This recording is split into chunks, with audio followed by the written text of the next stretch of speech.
Oremos Digital. Permite que la palabra de Dios sea el alimento de tu vida. Queridísimos hermanos y hermanas, bienvenidos a Oremos Digital. Estamos a sábado 20 de abril, tercera semana de Pascua, tercera semana del Salterio, color litúrgico blanco. En el nombre del Padre, y del Hijo, y del Espíritu Santo. Amén. Bueno, escuchemos la palabra que nos propone hoy la liturgia de la Iglesia. Del libro de los Hechos de los Apóstoles, capítulo 9, versículos del 31 al 42. En aquellos días la Iglesia gozaba de paz en toda Judea, Galilea y Samaria. Se iba construyendo y progresaba en el temor del Señor y se multiplicaba con el consuelo del Espíritu Santo. Pedro estaba recorriendo el país. Bajó también a ver a los santos que residían en Lida. Encontró allí a un cierto Eneas, un paralítico que desde hacía 8 años no se levantaba de la camilla. Pedro le dijo: Eneas, Jesucristo te da la salud. Levántate y arregla tu lecho. Se levantó inmediatamente. Lo vieron todos los vecinos de Lida y de Sarón y se convirtieron al Señor. Había en Jaffa una discípula llamada Tabita, que significa gacela. Tabita hacía infinidad de obras buenas y de limosnas. Por entonces cayó enferma y murió. La lavaron y la pusieron en la sala de arriba.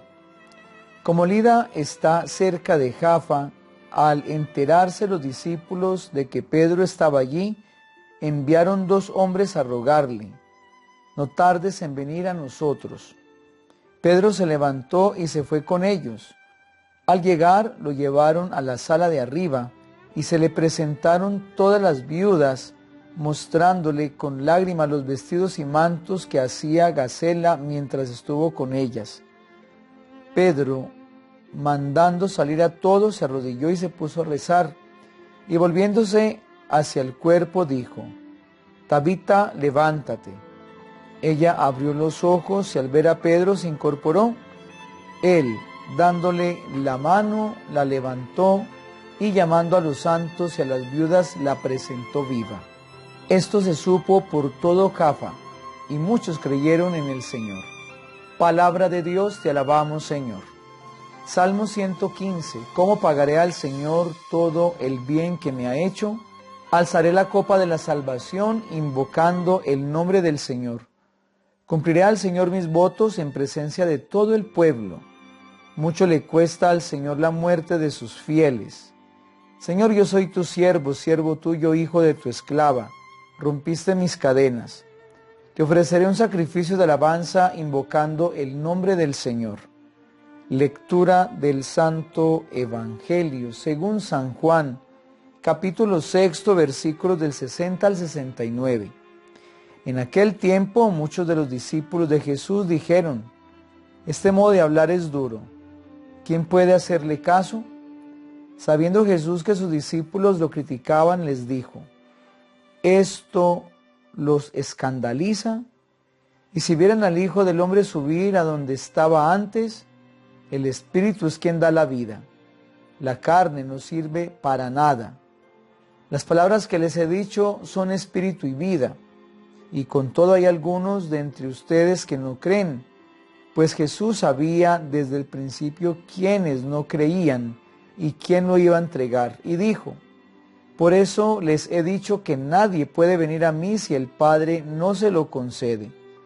Desde entonces muchos discípulos suyos se echaron atrás y no volvieron a ir con él.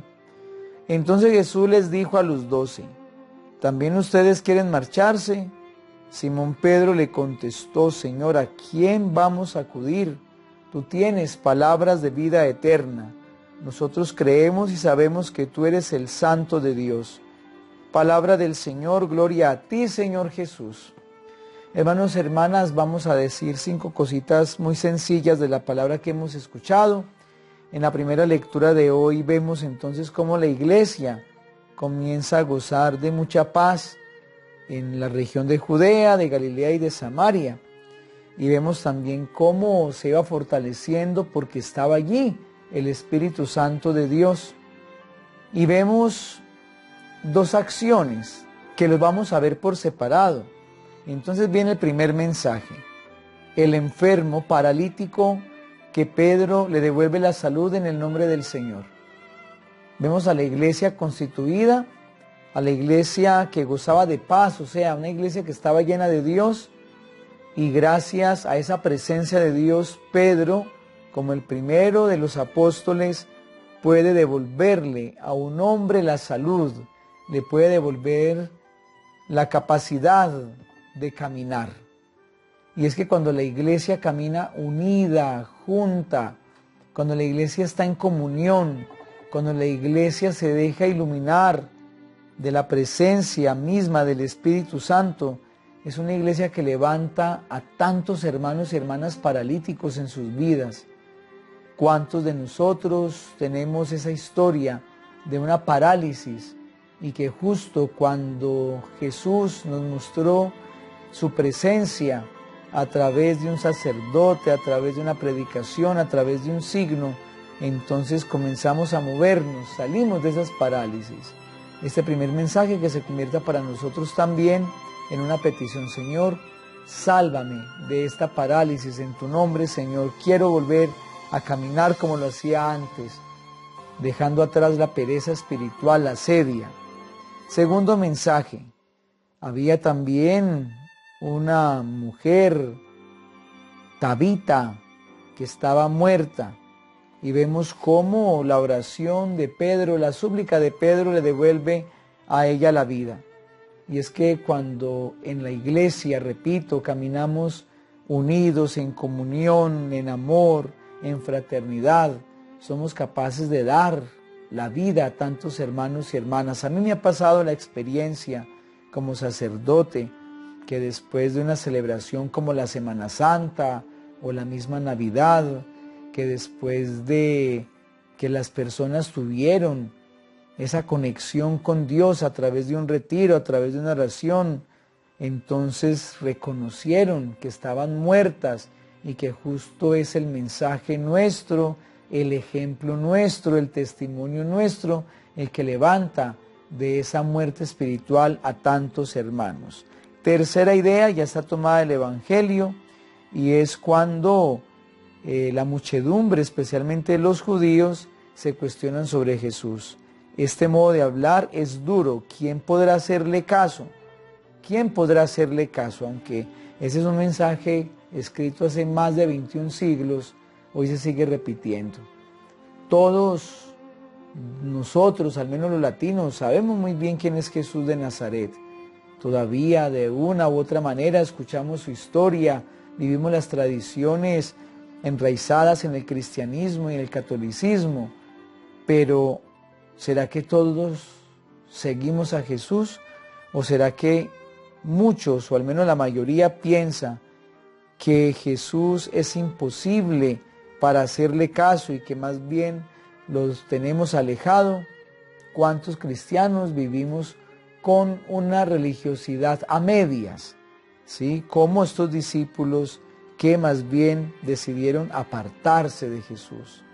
Dice también, como cuarta idea, que después de que Jesús vuelve y nos recuerda que por Él es que se conoce al Padre, por Él es que podemos tener vida eterna, entonces dice que muchos de los discípulos de Él se echaron atrás y no volvieron a ir con Él.